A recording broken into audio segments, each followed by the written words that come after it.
कुणाशी संबंध ठेवा पण भाजपाशी संबंध ठेवू नका, सत्तेसाठी भाजपाबरोबर जाणाऱ्यांची साथ नको, कार्यकर्ता मेळाव्यात शरद पवार यांचं मोठं वक्तव्य.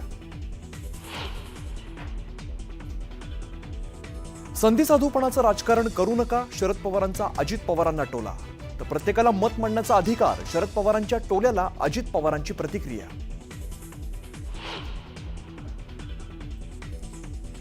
शेकडो कार्यकर्त्यांसह ठाकरेंचे नेते सुधाकर बडगुजर आणि बबन गोल्पांचा भाजपामध्ये प्रवेश, मनपा निवडणुकीत ठाकरेंना दाखवून देणार, बडगुजरांचं विधान.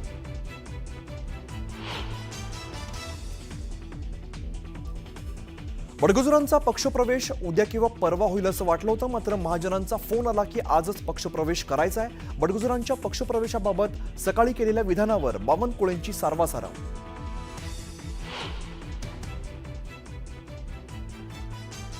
उपमुख्यमंत्री अजित पवारांकडून कुंडमळा इथल्या दुर्घटनाग्रस्त पुलाची पाहणी, तर दुर्घटनेत जखमी झालेल्यांचीही रुग्णालयात जाऊन केली विचारपूस.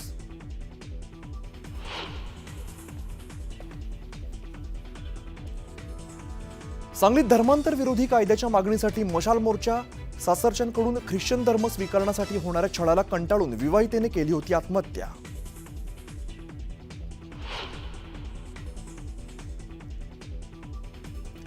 जळगावच्या रिंगण गावात 13 वर्षीय मुलाचा गळा चिरून शेतात फेकला.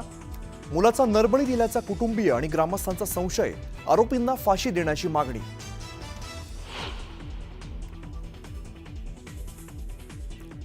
इराणच्या खामेनींची सद्दाम हुसेनसारखी अवस्था करणार, इराकच्या सद्दामचं काय झालं होतं ते आठवा. इस्रायलच्या संरक्षण मंत्र्यांची खामेनींचा सद्दाम करण्याची धमकी.